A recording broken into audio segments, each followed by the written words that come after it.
Welcome to ACORE Power Perspectives, a new video series with leaders throughout the clean energy ecosystem. These are the folks shaping our industry and our nation's future, and it's time you got to know them better.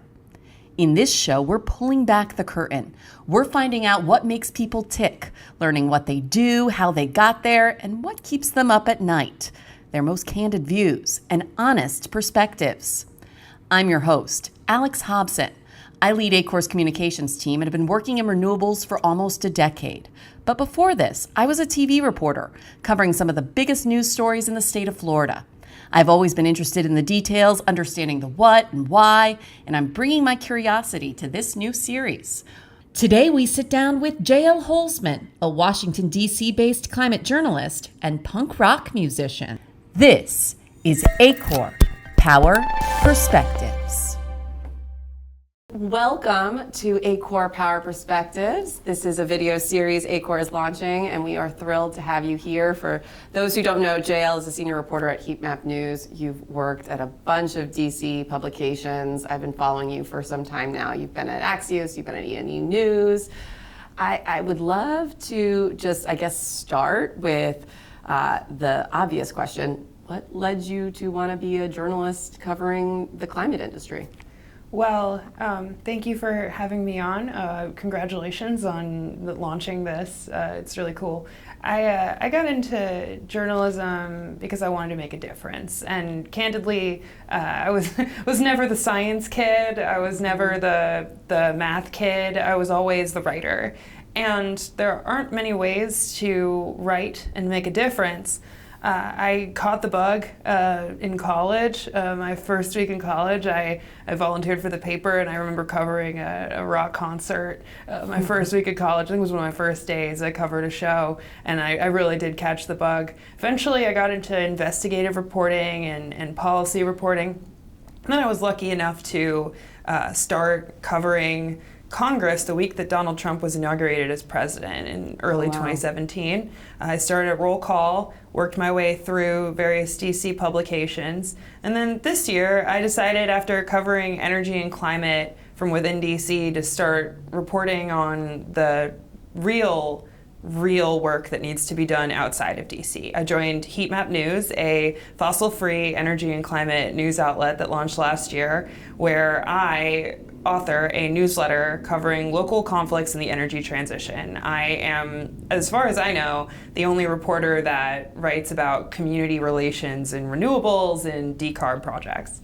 That newsletter is called The Fight. Yeah, it is. Tell me a little bit about, we were just chatting, and I really think you are digging into a subject matter that is something that we in the industry are really focused on, and that's combating local opposition to projects. I'd love to hear a little bit more about this focus of this project.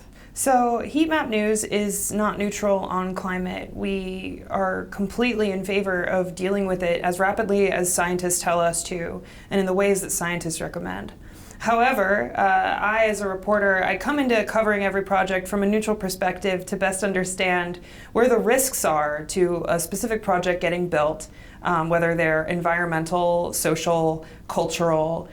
So far for The Fight, I've chronicled a litany of situations with local moratoria, with setback ordinances, all kinds of things where local fights over whether it's building a wind turbine near agricultural land or a battery energy storage facility in a wildfire risk area.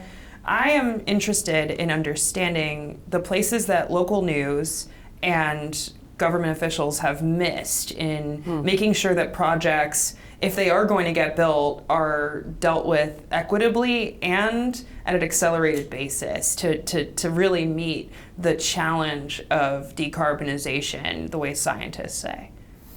And when you are covering this, I would imagine you're hearing some theories on why folks are opposed to projects, and I spend a lot of my time thinking about the education piece and getting clear messages on the benefits of these projects out. I guess what it would be intriguing to me for you to kind of delve into some of the pushback that you are hearing. So let's dive into one of my stories. Recently, I reported on a transmission project for offshore wind in New Jersey. It's the landing spot for one of the two subsea cables for the Atlantic Shores offshore wind project. And where it would be sited is a shore community where residents are up in arms over electromagnetic fields. Theories, unfounded, unproven, about the energy emitted from the cables if constructed. They're not angry about whales. They're angry about something else. What I've experienced reporting on this, and it's only a handful of people with homes there, some of which don't live there all the time, but some do. What I experienced reporting on this was the education that local and state officials were trying to do on the electromagnetic field risk, which, as far as they say, is almost nil. What happens is some people trust them, but others think about how little trust so many in our public discourse have for government officials. Many people don't trust state officials to come in and educate. They'll say they're lying or they're bought by the renewables industry. And so you wind up with this trust deficit where the activists really can't be convinced, and you have to navigate that situation in a way that is not something that probably most developers are used to. It's something that reminds me of, honestly, the kinds of fights that the oil and gas industry or mining companies have dealt with for a long time, trying to win the trust of community members through, the people that they believe in the most. I don't know what the solution is yet. I'm still reporting on this, but I can tell you that developers, as far as I can tell, this is catching people off guard, how hard it is to build in so many places in this country. And yet these are clean energy projects that are going to clean up these communities. They're going to offer jobs, they're going to offer economic benefits, and they're going to offer cleaner air, which we all want. The reporting you're doing is incredibly important, and I wish there was more of it, just to kind of push back on some of these unfounded theories. But what else can we do? There's a lot of misinformation out there that's flying. What can we do to help shape the narrative that maybe we aren't doing now? Well, so when I speak with some in the industry, I often hear when I talk to them about how they address the issue of local conflict, I hear that there's essentially two options. Either you try to sneak past the local community and just get enough permits and permission and buy-in from government to get the thing built before people can really stop it, or I hear, well, we can invest on the front end. It's going to cost a lot more than we probably have to spend. But think about what an oil and gas developer spends just on their own, the percentage of their annual budget on building let's say a services company building a pipeline, right? They're used to spending a lot of money to get this stuff built. I honestly think it's going to take a campaign mentality for developers to win, right? Like if you're trying to build a utility scale solar project in Nebraska in a place that might be hostile to such development for various reasons, partisan, political, cultural, what have you, economic, you are going to have to treat that like a fight every single day. And if you don't, the opponents certainly have the money and certainly are motivated. You brought up transmission in particular. We're at the Grid Forum right now where transmission is a huge theme. We know we need an upgraded grid to achieve the clean energy transition. DOE, the Department of Energy, put out an analysis last week really reinforcing that argument. Yet I'm still hearing the opposition that you're saying. Do you think this is resonating with folks? I mean, internally within the industry, we know that there is no transition without more transmission. But I would love to hear your thoughts on whether that is landing when you're on the ground talking to folks. And if not, I guess what we should be doing better there. Well, I think it really comes down to, once again, a campaign mentality. Think about, pun intended, the landings for offshore wind, right? The federal government might be able to fully permit a wind farm in the ocean, but has no authority over the shoreline that the cables have to connect to. Those are spaces where, the polling, so much polling indicates folks are typically not as welcome to development in this way of any kind of industrial construction or energy infrastructure. It's hard to do this. And so, transmission is vital to building out the resilient grid that we need to deal with the energy transition. It's just plain as day in what DOE says and what the science says. It's just there. Getting that kind of work done fast, it's going to require putting so much force and capital behind stopping what is ultimately a very small group of people that are able to exploit weaknesses in our democracy. Now, I read a column you once wrote that you said covering the nation's struggle to decarbonize is the most important journalism that you could be doing. I guess, can you elaborate on that a little bit? Because I can feel the passion when you talk about this. Well, when I first got into journalism, I wanted to find the biggest story. And what's bigger than the fate of humanity, of the planet? I remember when I first really got obsessed with climate journalism, it was in 2017, 2018, when that was when we first started having like hair on fire, 5-alarm fire science coming out, global consensus around how urgent the problem of climate change is. That was as intense storms started becoming more and more apparent to the public, and public opinion started shifting more and more towards supporting rapid climate action. That was when I first got into this, and I've tried my best to ride that passion as long as I can with as much strength and verve as I can. Now, as somebody who consumes a lot of climate news on a regular basis, I've noticed personally a shift, and I'd love to see if you felt it as on the journalist side, but I've noticed a shift, and I think it is attributed to outlets like Heat Map, where you are now, where they are really focused on the climate crisis. But I've noticed when I first got into this industry, every time you saw a story about climate change, you also saw quotes from climate deniers to balance out the piece. I'm curious, and I'm seeing that less, and I'm seeing the science more accepted. I guess from your role as a climate journalist, how has your job changed in the last few years that you've been doing this? Well, I think many in the press that cover climate, I think also journalists that don't cover climate now have to interact with it on a regular basis. Reporters who've been covering the presidential race, for example, and who now have to deal with conspiracies about people controlling the weather. I think there's clearly a literacy now in understanding a basic truth, which is that fossil fuel consumption and the emission of carbon dioxide into our atmosphere, that is producing human-influenced climate change that is making more intense storms and impacting the way of our life in so many aspects. What folks haven't wrapped their brains around just yet, and this is something that I view as imperative for my job, it's something that we at Heat Map really work on, is I don't think that the press has really wrapped their mind around trade-offs. And that's really the problem that we face now in climate journalism, right? Think about reporting on EV battery fires. How often does a oil and gas powered car get on fire? You don't see that kind of comparison. Or the blade breakage that occurred with Vineyard Wind. You don't see that comparison to oil and gas rigs, for example, in the press. And if you do, it's because an advocate for the transition says it, and then they'll position it as such. What I try to do as a journalist covering climate every day is I try to ask myself at the beginning of my story, well, is this really a problem in the grander scheme of things? And that's where gauging risk, especially as someone who is one of the few who covers fights over projects, that is where I try my best to contextualize. Like when I'm talking to communities who are fighting solar farms and wind turbines, I ask them, well, what would you like instead? Or is there a way that this could be better? Sometimes I hear from concerned citizens who give me real answers, things that make me think. Like, oh, I don't want a battery storage facility here, but I would take a solar project, for example.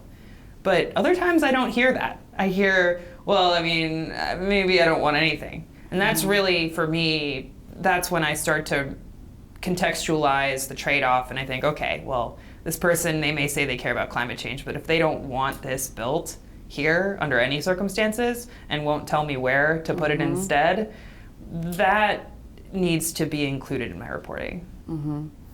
So as a former reporter and now in PR, I am very aware of Bless how your many heart. people. Well, I'm just very aware of how many people are scared to talk to journalists, right? Like I'm sure you encounter it, especially Of course. in the work that you're doing, where you're not just talking to public and elected officials. It's something that I try to educate folks on. There is a lot of times value in not just taking the easy no comment route. There's a lot of value in making sure that our position is well stated and balances out stories. I guess, like, what's your advice for folks and what do you say to people when you're trying to speak with them about projects to make them comfortable? Because a lot of people are nervous when it comes to journalists that they'll be misquoted, misrepresented in the media. The first story that I wrote for my newsletter, The Fight, was about a battery energy storage facility, one of multiple planned by a company, in a high wildfire risk area an hour north of LA. The company developing that project, their website had very little information available about the project that could help assuage residents. I didn't see much in the way of a community engagement plan. And when I reached out and I tried to speak to the company multiple times, I was declined an interview. As a journalist, if the company doesn't give you anyone and won't really tell you much, you are not going to be likely to trust them. That will wind up in the reporting and that will impact your reception once that comes out, especially if the story isn't good for you. Like it didn't look great for the developer in this particular case. I think companies are used to being in a defensive posture with the press, and so many stories where trade-off denial is exhibited in the transition, especially around conflicts over renewable energy projects. I mean, this problem is rampant, and the last thing you want to do is acknowledge a reporter if a story is going to be bad, right? Like you're like, oh gosh, well, if I give them an inch, they'll take a mile and then I'll look terrible and my boss will yell at me. But in truth, conversations make the stories better for you. Like being transparent with a journalist will ultimately help you. And if I don't know you yet, I would like to get to know you. And I'm sure you would also be open to this on background conversations, even can help inform the overarching narrative of the even story. off the record. Right. I mean, just talk to me, talk to us. Right. That's often one of the biggest PR problems I see engaging with companies is people just won't talk to me, and it's a terrible idea. The story will be worse for you 9 times out of 10.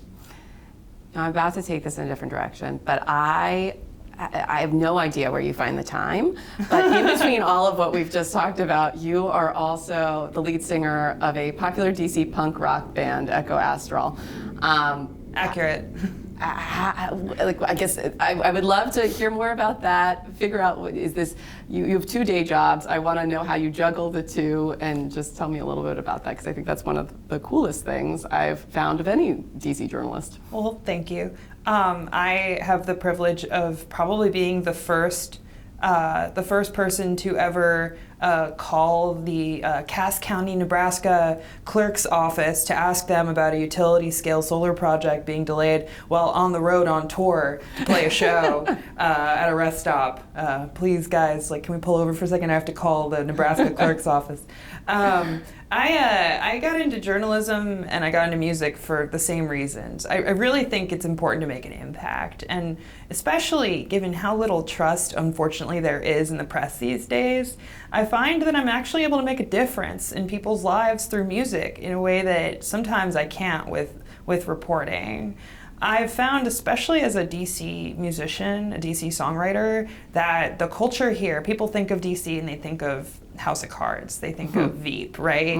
But there's a rich artistic history in this city, one that is not limited to race. I mean, go-go music, if you don't listen to go-go music yet, then you don't really live here. And so for me, I view it as just following in the lineage and tradition of people who've done both in this city.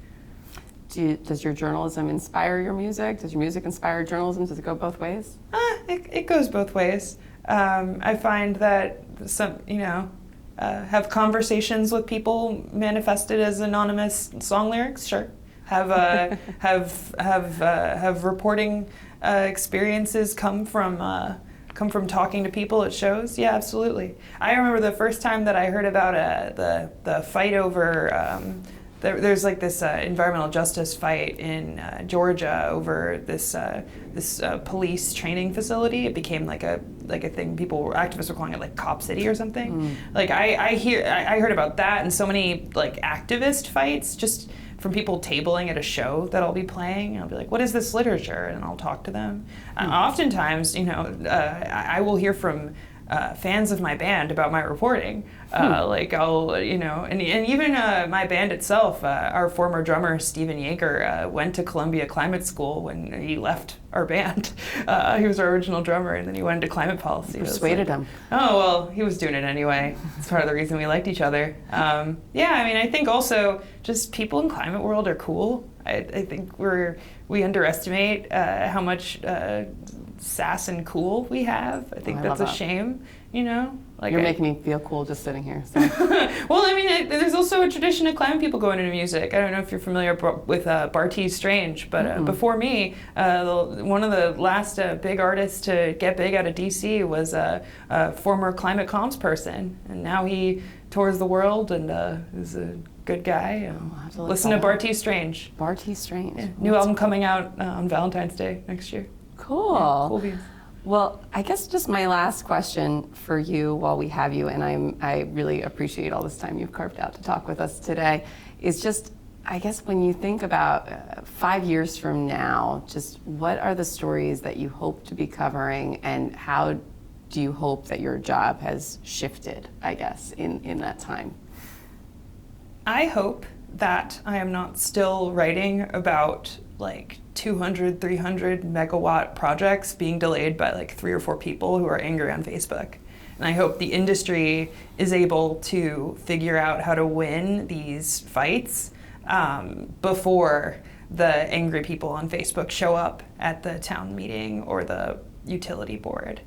I hope that I'm not still turning on my TV at 11 p.m. and seeing a stadium roof ripped off. And I hope that 5 years from now, I can catch you at a show. I love that. You will. Thank you so much for joining us for ACORE Power Perspectives. It's my pleasure, Alex. Thank you.